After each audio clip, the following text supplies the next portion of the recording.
Guys, I really don't know whether you really want to watch this because this might help you to build up your brand and even raise money for your business, let's say even more than $500,000. I don't know whether you want to hear this or not. What? What did you say? You do? Wow, great. Then let's do it.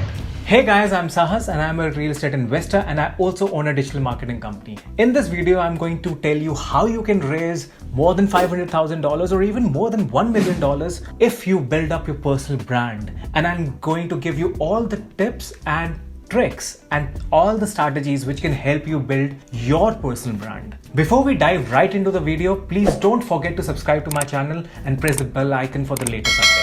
So basically, building a personal brand is one of my favorite topics and I'm going to keep it very raw and authentic, so which is why I might make a lot of errors, but I still want to make it sure that the message is forwarded in the most authentic way possible.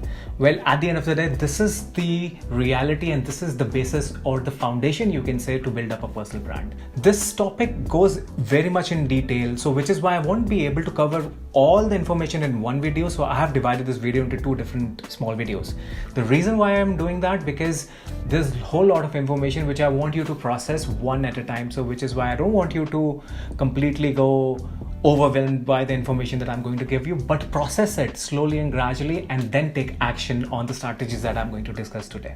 So before we dive into the strategies and different components which constitute a personal brand, let's talk what is a personal brand. Personal brand is basically no one else, but it's you. You are the personal brand. So the definition of personal brand is basically what you believe in, what your mission is, what your values are, and projecting that in front of the audience with an authority in the skill set. That is how the personal brand is built. So there are basically 12 components that we are going to discuss what constitute a personal brand. And today in this video, we are going to consider first 6 and the later 6 we are going to cover in the next part of the video. So let's dive into one by one. So the first component of building a personal brand is your vision, or you can also call your mission. So you have to really go deep inside and self-assess what is your mission, what is the kind of problem that you're going to solve by building that personal brand, what is the solution that you're going to provide, what is that mission. So you really have to give a deep thought about it, because that is how people can believe that you have a skill set and they can really value out of it. The next component that we are going to discuss today is your brand story. So now when we talk about brand story, it's basically your story. Think about it. You really don't buy stuff. You buy stories, and people want to hear the stories and want to live those stories for the rest of their lives. Even if you are buying a car, even if you're buying anything that you have inside your home, is basically you bought a story behind that. So basically, it's really important to understand and project your story in front of the audience so that they can relate, they can have that kind of a connection and build that kind of a bond with you. Guys, it's really very important to understand that when you're building your personal brand, you have to have a connection with the first 10 people in your audience. So it's not about reaching out to the millions, but how you can really solve a problem for the immediate first 10 people around you who really believe in your brand and really connect with your brand story. So it's really important to bring your brand story out in front of the audience who can really relate with that kind of a story. Now, since we have established our brand story, now the next step towards building up your personal brand is how do you position yourself as a brand in between your industry. Now, let's say if you're a real estate investor, what kind of a real estate investor are you? Are you the one who really dig deep into single family houses and that's your skill set, or multifamily houses? Or is it something else about your business or your industry that really makes you different than the other person? So you have to be really very careful about that positioning. So basic fundamental when you are positioning your brand is understanding that you really want to be working in the blue oceans, not in the red oceans. To understand the difference is basically where everybody is working. That's not the place that you want to be working in. You want to be bringing your own niche and making consistent effort in building your own niche.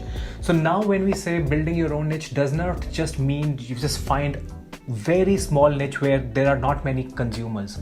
It's about establishing yourself as that kind of a brand or that kind of a personal brand where the kind of services that you are going to provide in the broad niche it also, but in a very different manner, which defines you, that defines your authenticity, and you want people to relate with that authenticity to do business with you. There's a wonderful book that I can recommend you for building up your own niche, which is by the name of Blue Ocean Strategy by W. Jankin. Now, since we have positioned ourselves as a brand, now we can come down to understanding what kind of colors that really represent us. So brand colors is the next component which we're going to talk about. When we talk about colors, there's a whole different world that you can really dig deep into and understand what each color really means.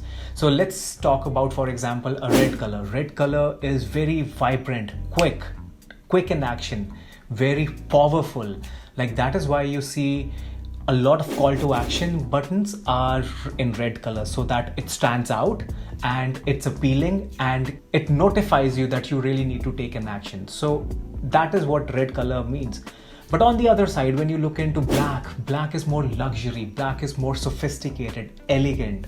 So the brands like Mercedes or BMWs or even high-end luxury watches use black as the background, or even in the advertisements that you see, they have very posh looking, elegant looking colors at the background. They're mostly black. That represents the elegance, the luxury behind what their product is about. I'll give you another example of any other color. Let's talk about blue.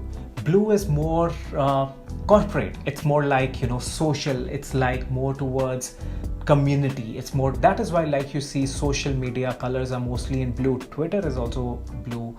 LinkedIn is blue. Facebook is blue. It defines a community, it defines an audience or the social relevance with blue color. So you can think about yourself, your brand, as what kind of color really represents your brand, your name, your actions, your values, and then decide what really color can really signify your brand. So if you think that you're quick in action, you close really fast and you're very speedy, you can use a bit of a red color. It totally depends what exactly defines you as a person, and the brand color could be justified according to what you represent. Now, since you have established your brand colors, now we can get down to the logo. Like when we talk about a personal brand, it could be just as simple as your initials, or it could be as simple as your signatures, which represents you. When we're talking about a personal brand, it's you. It's not a second entity. It's not your corporation, or it's your company or a brand that we're talking about. So when you are talking about a logo, to establish a logo for your personal brand, you can think of making an initial of your name. Like you could see GC, Grant Cardone has his own logo. GV, Gary V has his own logo by his initials.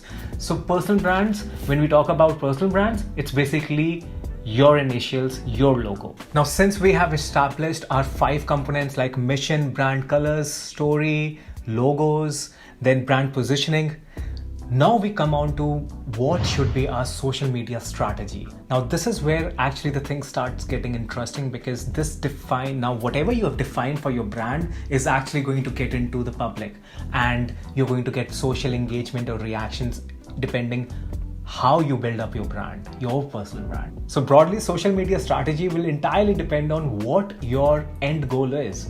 What is the value proposition that you're providing, the benefit that you're providing, or the lifestyle change, or any kind of a deliverable that you're providing with your services to your audience. Guys, what I've learned through my experience and all the information and inspiration that I've got from people around me and from different brands and personal brands is education is the most important way to reach to your audience. Now, when I talk about education, it doesn't just mean that you just give them a hook and not give them the whole value out of it. You really need to be thinking of providing value, because until you're not giving value, you cannot expect a return. All that experience that you have had and the kind of skill that you have had, you are giving it back to the community.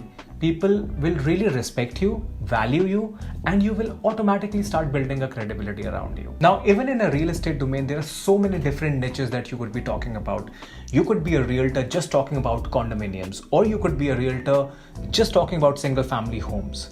You can go as broad as you want, but at the end of the day, you have to decide what really suits you as your personality and how do you want to stand apart from the other person. So basically how you position your brand is how you're going to build a strategy around what you're going to sell, what kind of a value that you're providing. So like I said, education is the best strategy to go with social media. Start with providing value in terms of education to your audience. Guys, I really hope you got some value out of this video, because my consistent effort is to give you value and give you all the information that can help you grow your marketing game for your real estate business. In the next video, we're going to talk about all the different strategies on the input side of the funnel and which can actually get you the returns. Like I said, even if it is raising capital for your business, even if it is finding an investment partner or a joint venture partner for your real estate business, all of that could be done by building your personal brand. And in the next video, we're going to talk about all the inputs which are actually going to give you all that output. In between, if you like my video, please do share with your friends and subscribe to my channel. And don't hesitate at all to reach down to me if you have any questions. You can put your questions on the description below, and also you can reach me on Facebook, LinkedIn, Twitter, and Instagram. Stay tuned for the next video in the series. Till then, take care.